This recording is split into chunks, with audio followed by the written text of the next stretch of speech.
boy, just all the adventures that we did in the area, whether it was canoeing down the Rum and spending nights on the islands.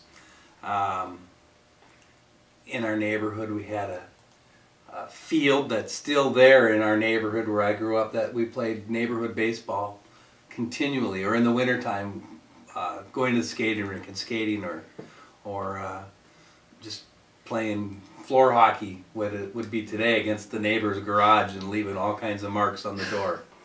So yeah, lots of good memories. The city of Anoka was founded in 1878.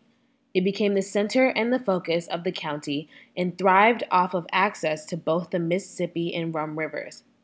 As a result of being at the confluence of both of the rivers, Anoka became a logging and milling town. The rivers are the key to this town. This is what built this town. It was a milling community. You had the Pillsbury flour mill, you had a potato factory, you had a shoe factory, you had lumbering was huge in this area, where everybody had to come to Anoka to do their shopping, to do their marketing, to sell their grain, to do all the things you needed to do to live.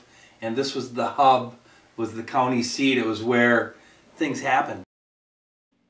Between 1855 and 1884, there were 5 major fires. The last fire was in 1884 and occurred downtown. The fire destroyed 86 buildings from the Rum River to 3rd Avenue. These fires really hurt the city's development.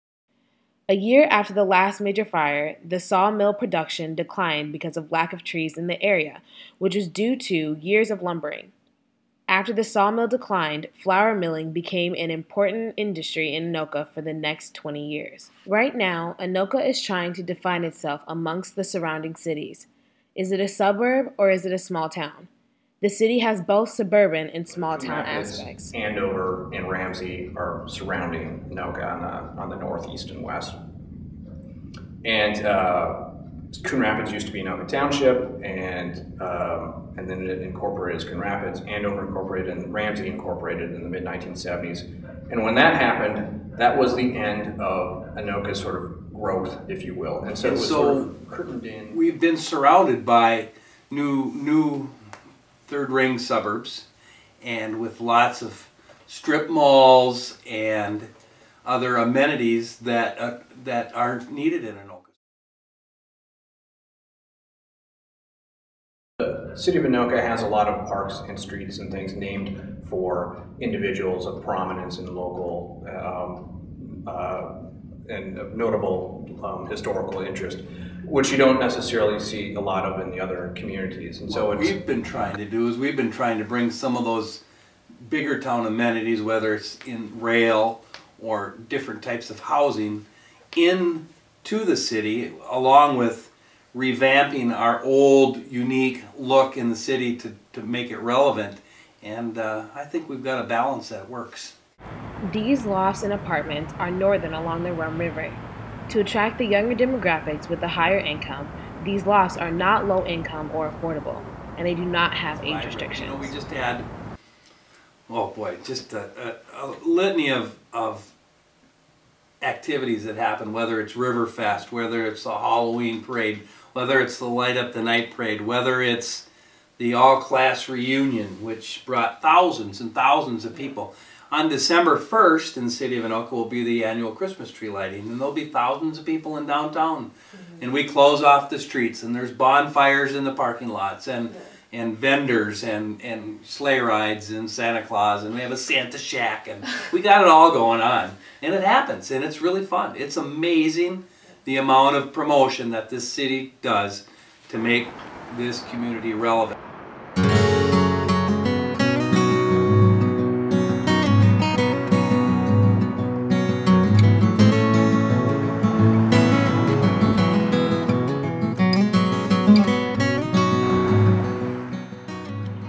If Anoka is hosting these mini festivals, building condos, and getting the word out about the city, then why do they continue to struggle with getting people to come and to stay in Anoka? Kim Nelson, the lead counselor at Anoka High School, may have some answers. Grew up in a closer metro suburb. It's very different out here. Yeah. It's it's very different in a lot of good and positive ways, and then and not so good sometimes, because a little short-sighted. It was very difficult for families of color to move into this area because of that close-knit, and sometimes the short-sightedness, and sometimes, a little scary to say, but the total ignorance.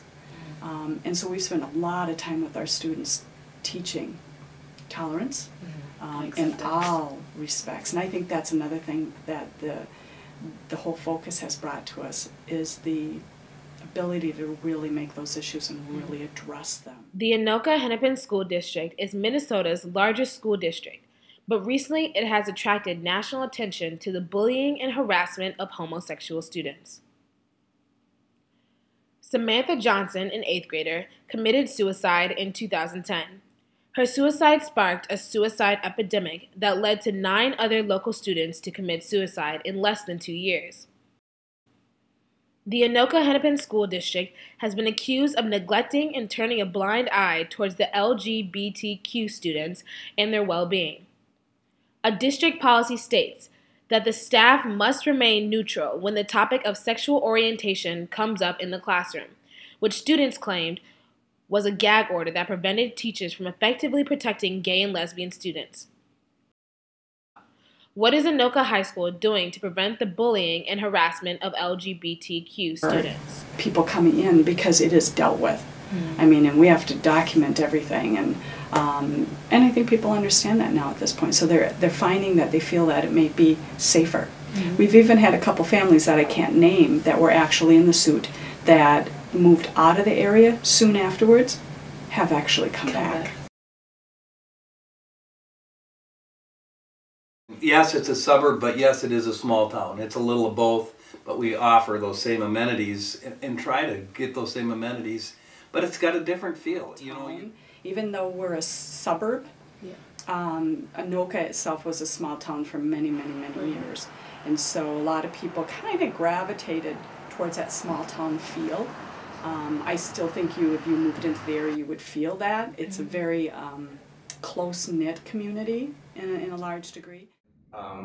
I think at a certain point you realize it's a suburb, and it has been that way for a while. So is it small town? Yes. Is the politics small town? Yes. But we got a big town feel. The city of Anoka is stuck in this game of tug-of-war. They are unable to decide whether they want to be a suburb or a small town. If they choose to be one or the other, they will then be able to target a certain group, better raising their chances of having people come and stay in the city of Anoka.